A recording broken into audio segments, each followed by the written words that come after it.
Alright, what's going on, ladies and gentlemen? Welcome back to another Animal Effect video. In this video I'm just going to talk to you about my bearded dragon here, Leo. We'll go ahead and get him out. Alright, here he is in all of his glory. I just gave you a bath, yet you're disgusting. Anyways, this is Leo, and as you can tell, super cool being handled. He loves it. He is a little bit weird. That's something I want to get into in a different video. Just, when I hold him and walk around, he'll like stumble and fall over and stuff. So, but, Anyways, I want to talk about the care for a bearded dragon. There's a lot of misconceptions out there about, that they should be kept in a 20-gallon their whole life, or a 10-gallon as a starter. Now, the only reason I would be okay with the 10-gallon as a starter is if it is a baby. And even then, bearded dragons love to explore, they love to climb. So as long as you're making sure you have all of those necessities for them, 10 gallons not that bad. I still would suggest a 20-gallon long, possibly, or tall. A long would be better just as they grow. They have more room to get around. As you can see in his enclosure, we have a lot. We have the hammock, we have the tree, the log that he lays on every day to bask, and then food tray, water bowl, and then 2 hides. So there's really quite a bit that goes into don't touch your eyes after you've just touched your bearded dragon. But there's a lot that goes into their care. Like I said, the 2 hides is crucial, one on the warm, one on the cool side. And then those temperatures I'll get into here in a sec. But the cool side, a lot of people think, oh, it's got to be the specific thing. As long as there is a gradient, the heat has to be at a specific spot. If you have that all set, it's not too hot, not too cold. On the warm side, the gradient can go down to whatever, as long as you're not putting, ice cubes or maybe a cold fogger, I don't know. Okay, so another thing that you see is I have 2 lights. Okay, and with that being said, people are like, oh, well, bearded dragons don't need UVB as long as you give them calcium with every meal. The issue with that is you should be feeding your kind of teenage, I guess, to adult bearded dragon lettuce, spinach, kale, all these other things, mostly vegetables. Okay, you can give some fruits here and there, but very, very little. So with that, calcium powder, if I'm just taking a wild guess, probably doesn't taste that great. And so that's why, putting it on that probably isn't the best idea. It also kind of, a lot of the vegetables have their own vitamins and stuff. So as long as they are eating their vegetables, you shouldn't need calcium powder. However, when it comes to insects, that should be about 20% of their diet, maybe even down to 15, 10%. Then you want to dust those with calcium powder as they grow up, until they get honestly full size, just to be safe. So anyways, back to the lighting, right? We have the heat lamp, obviously, hence the name, keeps the enclosure warm to where it needs to be. Now you can get thermometers and stuff for that, so that it automatically turns off when it gets to a certain temperature. I don't do that only because I have multiple reptiles in this room, so it gets hot at times. But then this is where the cool gradient helps out. So he has a water bowl big enough for him to for him to soak in, which is, water is naturally cold unless you heat it up and put it in your bearded dragon's enclosure, which I don't suggest doing. And then this is also why you want a hide or something for them to lay on the cool side, so that they can go there, they have room to do what they need to on that side to cool down. So temperature on the warm side can, it's on a range from about 95 is probably the lowest I would go on the warm side, to about 105 is probably the hottest I would.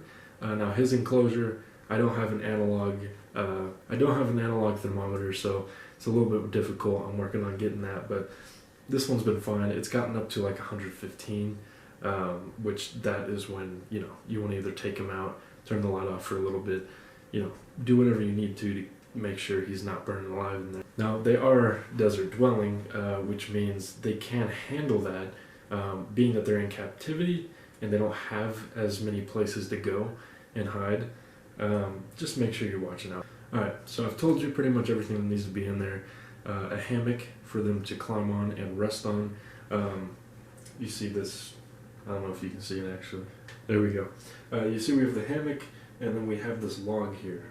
Now, like I said, they do like to climb, and so make sure you're giving them enough room vertically as well as horizontally so that they can roam around and explore. Okay, so let's come back to food. Now, the main thing that people feed their bearded dragons, crickets. Right away, that's the first thing anyone thinks of. Here's what I'll say about crickets. They are a pain to take care of. They don't live that long. Okay, they make noise, they stink, and honestly, not the best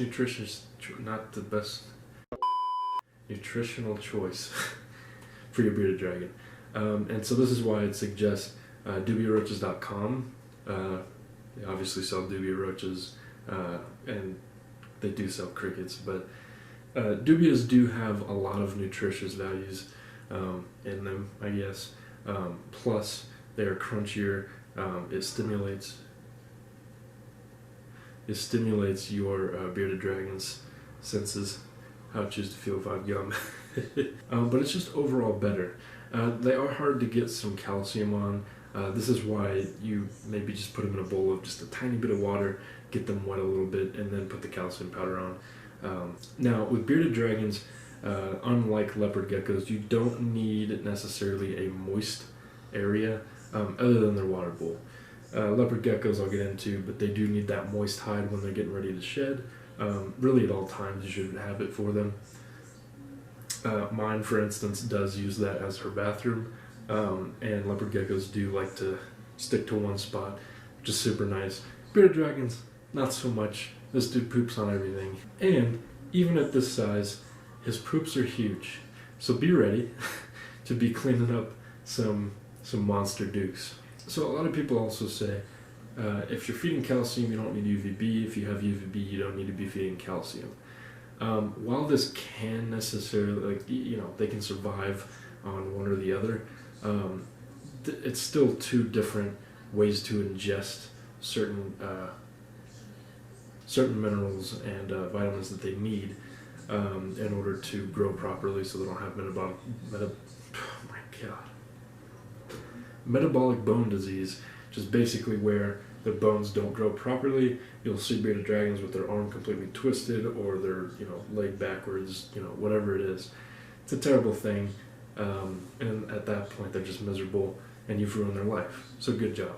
So with that being said, your first couple of months home, maybe even up to that year mark, should be calcium UVB light, 100%, along with the heat light.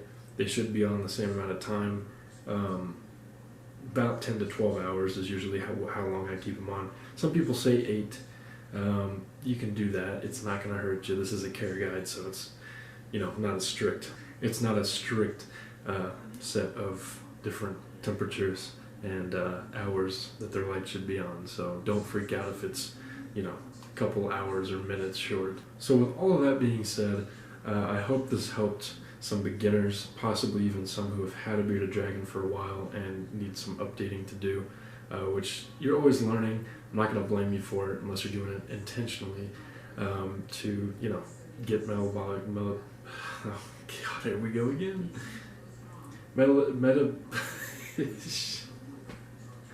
Metabolic bone disease. There we go. Unless you're purposely trying to get them to have that to be cute. I don't know. Or to be special and post them on Instagram. Just stop it. Stop. So guys, that's it. It's been me, Dustin, and my boy Leo. If you enjoyed it, please leave a like down below. If you're enjoying the content, I have other videos. Not many. I'm getting there. But subscribe, turn the bell on. You'll get notified when I upload and stuff like that. So I'd say that's pretty cool. Might be a little bit biased. That's it. I'll see you guys in the next video.